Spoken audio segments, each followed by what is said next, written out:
গরু ষাঁড়ের দখলে শহরের ব্যস্তবহুল রাস্তা, নাজেহাল শহরবাসী। দুর্ঘটনার আশঙ্কা পথ চলতি মানুষের, ব্যবস্থা গ্রহণের আশ্বাস পৌরসভার। মালদা শহরের বেশ কিছু ব্যস্তবহুল রাস্তায় গরু ষাঁড়ের উৎপাত, বিশেষ করে পুরাতন মালদা ব্লকের শাহাপুর সেতু মোড় হয়ে বেশিরভাগ গরু ষাঁড় ঢুকে পড়ছে মালদা শহরে। মাঝে মধ্যে দেখা যায় গরু ষাঁড় দখল নিয়েছে শাহাপুর সেতু, ফলে সেতুর ওপর যান চলাচল সহ পথ চলতি মানুষদের বাধার মুখে পড়তে হয়। এছাড়া মালদা শহরের ফোয়ারা মোড়, রথবাড়ি মোড়, রবীন্দ্র এভিনিউ সহ বিভিন্ন ব্যস্তবহুল রাস্তার ওপরে ষাঁড় ও বাড়ির পোষা গরুর অত্যাচারে নাজেহাল শহরবাসী। তাই এই ধরনের ঘটনায় শহরবাসী কোনো রকম অসুবিধার সম্মুখীন না হয় মহকুমা প্রশাসনকে সঙ্গে নিয়ে পথে নামবে পৌরসভা, এমনটাই জানালেন ইংরেজবাজার পৌরসভার চেয়ারম্যান কৃষ্ণেন্দু নারায়ণ চৌধুরী। ইতিমধ্যে শাহাপুর এলাকায় মাইকিং করে কেউ যেন বাড়ির গরু বাইরে না ছাড়ে তা সচেতন করা হয়েছে। এরপরেও যদি কেউ সারা রাত গরু ছেড়ে দেয় তাহলে তাদের বিরুদ্ধে ব্যবস্থা নেওয়া হবে বলে জানানো হয়।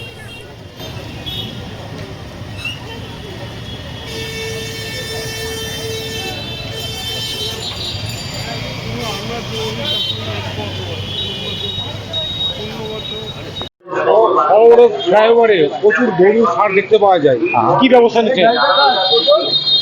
গরু ষাঁড়ের জন্য আমরা দু একটা মিটিং করেছি, মিউনিসিপ্যালিটিতেও করেছি, যেটা মেনলি সেতু মোড় যেটা আছে সেখানে আমরা এটাকে রেস্ট্রিক্ট করার জন্য একটা করেছি।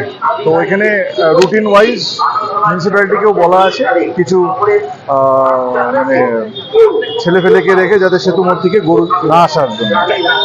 যারা গরুর মালিক তাদেরকে জানাবেন, মাইকিং করবেন? না, এটা অনেকবারই মাইকিং হয়েছে, মানে শাহাপুর বা ওই এলাকাতে মাইকিং হয়েছে। তো আপাতত ওইটাই আমরা করছি। তারপরেও দেখছি কিছু কিছু গরু অন্য অন্য দিকে আসছে, তাকে আমরা আরো সেন্সিটাইজ করছি। যে কোনো মুহূর্তে অ্যাক্সিডেন্ট হতে পারে।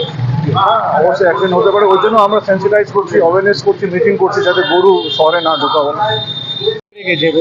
এটা নিয়ে আমরা সিদ্ধান্ত নিই। মূলত শাহাপুর থেকে গরুগুলো আসে, আমরা শাহাপুরের পঞ্চায়েত বা বিডিও থানাদের ওদের সঙ্গে কনসাল্ট করে কিভাবে আটকানো যায় তা দেখছি আমরা।